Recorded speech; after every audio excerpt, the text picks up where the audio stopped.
Hey guys, Paloma here and welcome to the Bates House. Today we're taking a tour of our vintage baking station. In this video I will be sharing my thought process that I usually implement when creating systems in our home. Since we are visually inspired maximalists, always on a mission to productivity, our spaces are strategically fitted to maximizing our ability to be who and how we are. There are key factors consistently implemented in all of our spaces. They must be visually pleasing, easily accessible, manageable, and easy to maintain by the entire family. Function is always a priority over decor, therefore our function is our decor. And last, it must be affordable. And to better understand my meaning of affordable, this entire room was done for $95. Initially, when we moved in our home approximately 2 years ago, we remodeled our kitchen at a steal of a deal of $5,000, but to be honest, that's all we could afford. Though I wasn't able to extend the kitchen into this space as I wanted, I did what I always do.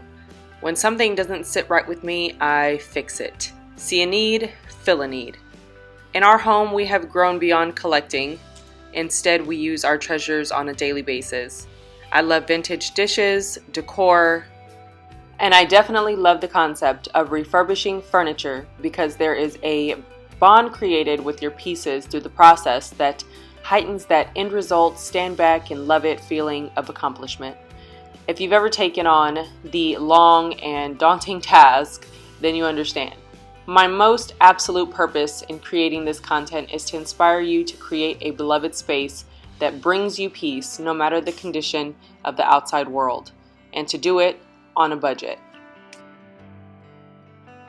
We're going to go ahead and start off with the inspiration for this space, which is the hutch. This hutch is basically the heart and the foundation and inspiration for this entire area. I found it on Facebook Marketplace for $30, and starting off I removed its backing so that I could add our signature chicken wire to the back. I've done several cabinets this way, and it is the perfect way to allow light in, and it also serves as a function because you can hang your different pieces from the back chicken wire. I have two parts that I absolutely love, which is the top for everyday easy reach grab for items, and the bottom that is for things that we don't use as often. I like to pair my everyday modern pieces with a lot of vintage pieces. I have cupcake liners, some cookie cutters, lots of sprinkles, cocoa powder, gelatin, my sifter, Pyrex bowls for mixing, my pie dishes for baking, measuring cups, and dry goods. One of my favorite things about this cabinet is the glass doors on either side of the cabinet. It gives it a very nice old apothecary style feel to it, which I really love. The biggest inspiration behind the signature Bates House chicken wire cabinet is the fact that the hubby told me that I could do whatever I wanted as long as I didn't block all the light coming into the house, because we actually don't use light during the day. The front of our house is completely floor to ceiling windows, and we have maybe 2 walls in the whole front of our house. In come the chicken wire backing cabinet. Now, not only is it pretty and does it definitely let all the light in, but it lights up everything that would typically go kind of hidden in dark spaces. For example, these beautiful jars. Look how the light comes in through the cabinet and lights up that beautiful amber glass. I absolutely love that look. In this side of the cabinet, we have all of my dry goods and grab for items, seasonings, extracts, pens and markers to mark and label things, measuring glasses, portioning bowls, baking beans, chocolate chips, dark and milk, cocoa powder, brown sugar, powdered sugar, anything you need for easy reach. And it's all lit up and nothing goes bad or gets hidden in the dark corners. Now let's talk a little bit about what I did. Because though this piece was only $30, it definitely takes an investment of time, energy, and a little bit of supplies. I took a $10 can of furniture paint by Rust-Oleum, and I painted the entire unit and sanded the high points. We have a large family and a couple dogs, so for us it just makes sense because it's probably going to happen anyway. I put 4 boards along the top of the bottom piece of the unit. This allowed me to create a bigger workspace and push the top part a little bit further back and secure it to allow more workspace. The lower half, I did change the hardware to some drawer pulls with roosters that I was gifted on my last birthday. In each drawer, I have the utensils and parts and pieces. In this first one, I was super lucky to find the Cake Boss items at Dollar Tree, and then I have my mixer pieces in there as well. In the center drawer, I don't have too much because I'm not a big cookie or small tools person, so I just have a few of the basics that I think I'll probably use. I divide those up with some clear bins and keep it pretty simple in that drawer. In the last drawer, I have overstock of sprinkles and vanilla extract, some cheesecloth for cheese, yeast, and things like that. It's a lot of the things that you kind of go through fairly quickly and need to replenish often. Now down at the bottom is one of my favorite parts. Number 1, I kept the crack in the wood because it was original to the piece and I felt like it kept some of its character. In here I store my terracotta pots, which we use often. They are the best for entertaining. In the center cabinet is more terracotta pots that I thrifted and was super lucky to find for great prices. I wish I could go over the prices of each item because that's like my most favorite part of thrifting and vintage collecting, but we'll just leave it at that. When I bake, I do a lot more loaves or pies or cakes, so I don't reach for the muffin tins as often, but they are here for the times that I do need them. In the last cabinet, I have some small appliances for baking, which is the food processor and the stand mixer. I also keep my big Tupperware container in there for cakes on the go.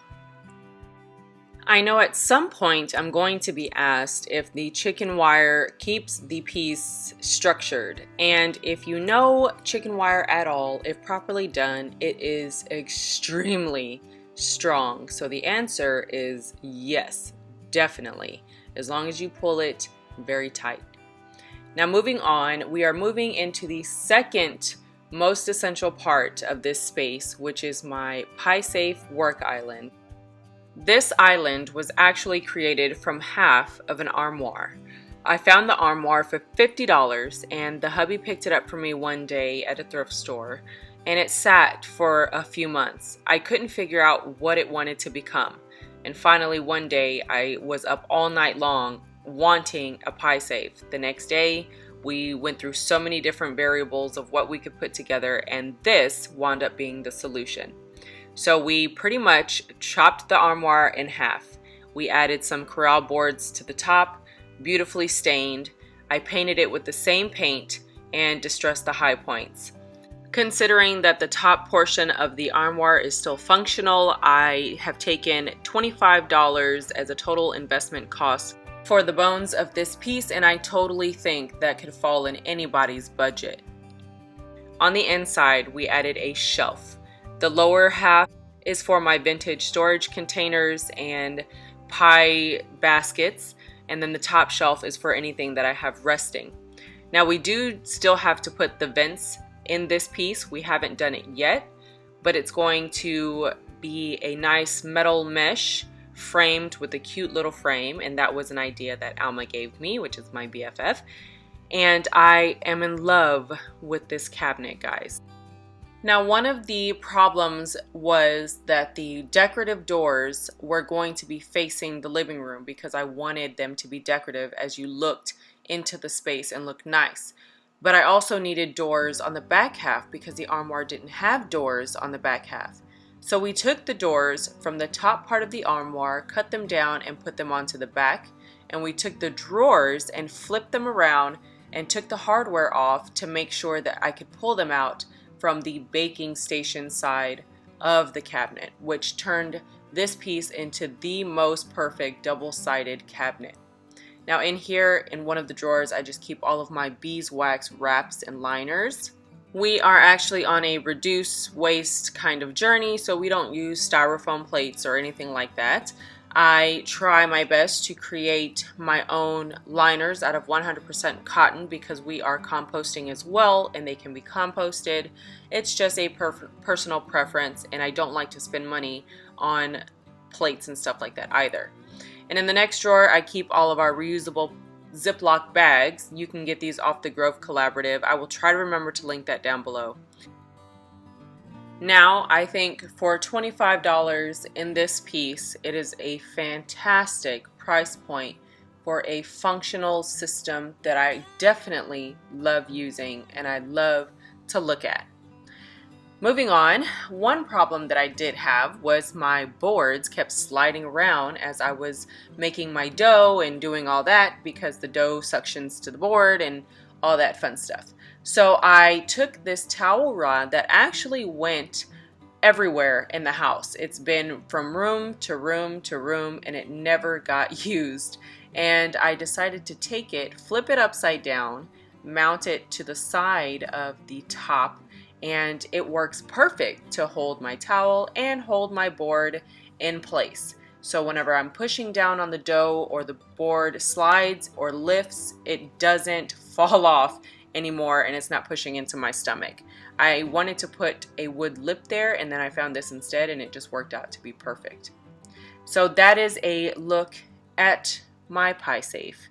I absolutely love this piece. I love that when you look into this space, it looks finished and it coordinates so well with the other pieces in this space.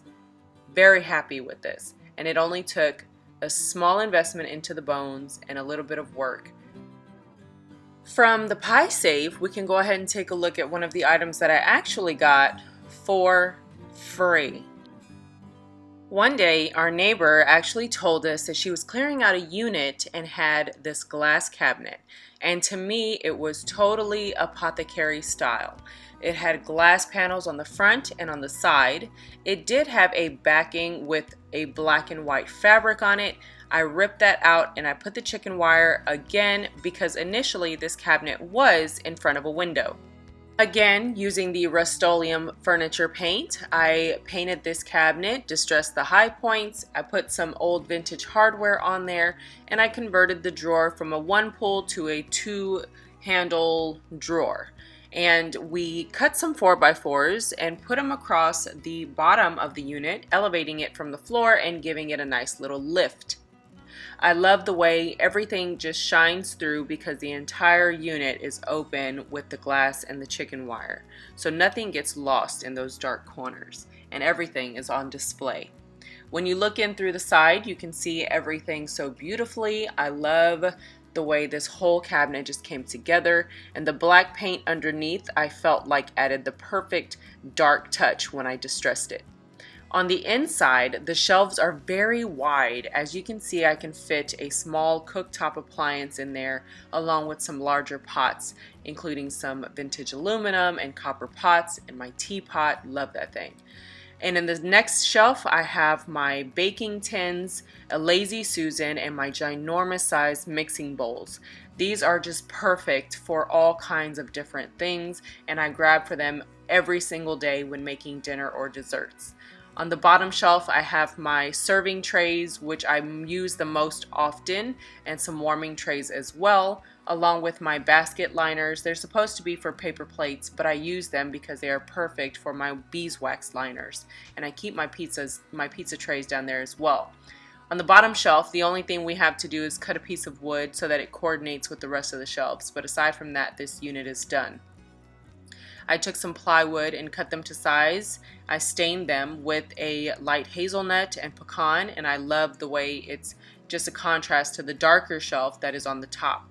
I started adding these wood pieces on the tops of units and breaking up two-piece units because it really warms up the space and kind of tones down that white paint a lot. And to me, it's just the perfect fit for all of the different textures that I have going on in my house. If you follow me on Instagram at Bates House DIY, then you know I created a grandfather clock cabinet. And that cabinet was gorgeous as a linen cabinet or a wine cabinet, so it kind of stuck with me. I got on Facebook Marketplace and found this little cabinet. It was in great condition and it was only $30, which was, to be honest, a little more than I wanted to pay, but I was willing to pay because I really wanted a piece to put in my corner. It was beautiful. It had that grandfather clock-esque kind of form, and it was exactly what I was looking for. I took the glass shelves out and I replaced them with wood shelves. Of course, I stain them as I do everything else. In it, I keep a few decor and function pieces. I have some recipe books that, of course, are decor mostly because of the color combination. I love it. My apple corer and slicer, perfect for making apple pie. A little garlic clove roaster that I just use as decor. And it's the perfect place to store my vintage mixer, which I am in absolute love with, along with my grinder and a few coasters. I love this cabinet for displaying small pieces. And on the next shelf, I have my little cheese serving board and my cutting boards. The cutting boards are actually used for serving as well when you have soup and crackers. It's perfect for kids. In the lower cabinet, I have a file organizer that Alma gave me, and that holds my cheese boards along with my tortilla presses and a tortilla container, and it fits perfect in that little space. I love the way the distressing looks on the high points in combination with the kind of dry brush paint. It's fantastic, and of course I use the Rust-Oleum cabinet paint or furniture paint on this as well. It does have the chicken wire back, which allows that light to come all up in the cabinet. You can see everything, nothing gets lost, and everything is highlighted. And just a little repurposing tip, I took the tie back wraps from my IKEA curtains and I used them to hang my wreaths throughout the house. The wreath was actually from the 99-cent only store for $3, so you can definitely decorate on a budget as well.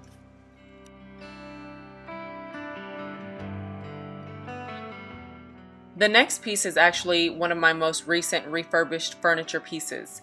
I talked to a lady about 3 other pieces that are actually to the left of this cabinet in the picture.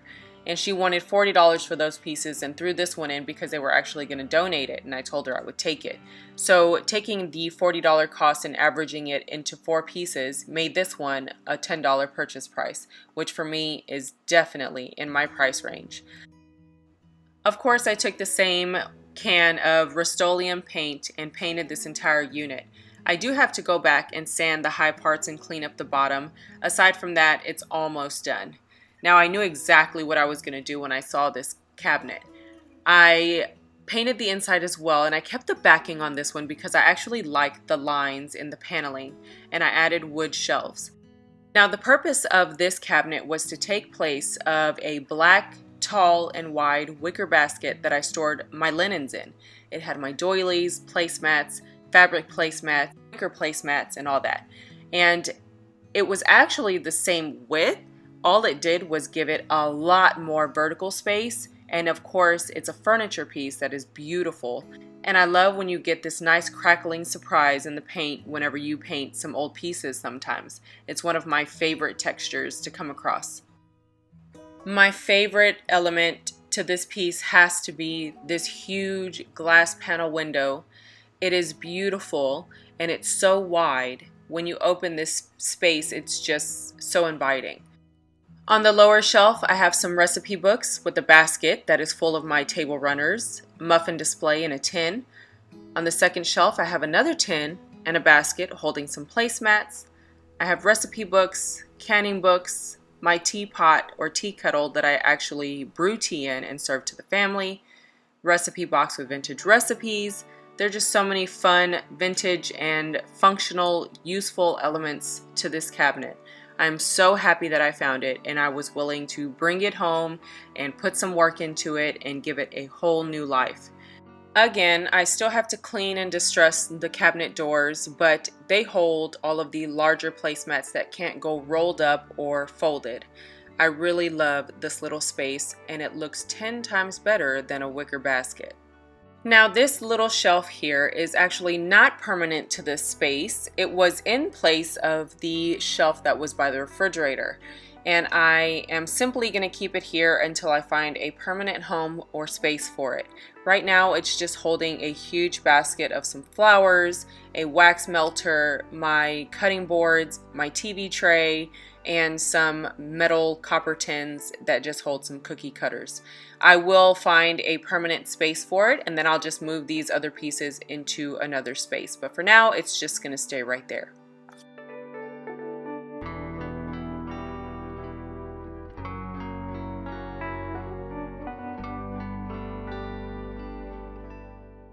Now that we've gone through the organization systems and the prices that I've paid for a lot of the bones in this area, we can talk a little bit about decor. So I love baskets, I love mixed metals, I love woods, fabrics, different textures, and layering, all the above. My favorite colors for my color scheme are naturals, which are browns, along with black, green, and vintage color schemes. So I love to layer on baskets on my walls and do basket walls. I love to layer in recipe books into this area because that's what it's for. I do have rolling pins that serve as decor and function. They are just in a really large jar. On top of here I have some fake little eggs just because we actually raise chickens and we have eggs, but we can't keep them, so I like to have some laying around. I have a 1940s desk drawer that I turned into a cutting board storage, and I keep all of my cutting boards in there and just layer on some fun decor. I really don't have any rhyme or reason. I just set things in places, and if it's cute, I'll leave it. So for this wall, you can see there's a lot of baskets and recipe books. I have off to the side a little planter stand. Now the planter stand was actually a little side table space for our old house where we didn't have any room for a side table. I used it and repurposed it into a side table. And now it just holds my little brass planter pots that I made out of candles and planter pots. Moving on to the top of the grandfather clock-esque cabinet, I have a McCoy pottery rose pitcher and some old recipe books. On top of the hutch, I have just layered on so many different pieces, from a glass window that I made a sign out of with a pumpkin patch wood sign, some rolling pins, a gorgeous pitcher, cutting boards, greenery, lantern, baskets, wreaths, whatever I can get up there that looks cute together, it's gonna be up there together. On the side of my hutch, I found this cool vintage little Our Kitchen sign, and it didn't have anything in the center, but you could tell something previously hung in the center. So I added a cast iron teapot just for a little, I don't know, kitchen element decor piece. And then I found a vintage spice rack that I think I paid $1 for or $2 for at the thrift store, and I just put my parchment paper in that space so that it's easy to grab whenever I need it.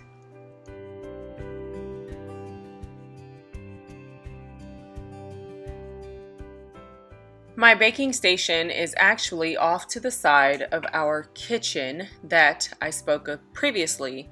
It used to be closed off, so tight and such a narrow space that it just didn't work.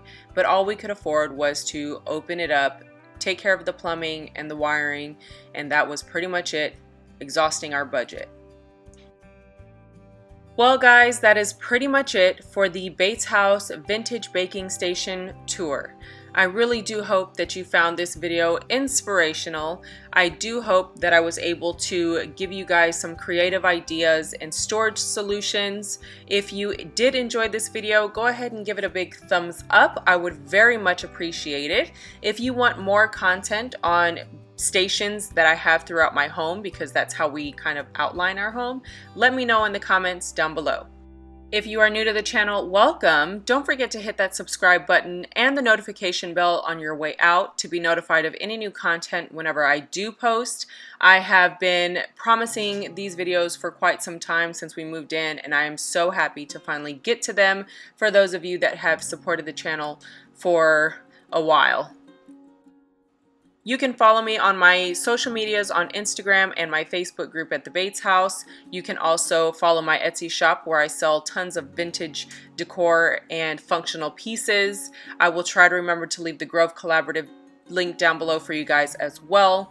For now, guys, that's pretty much it for this one, and I'll see you in the next one. Bye!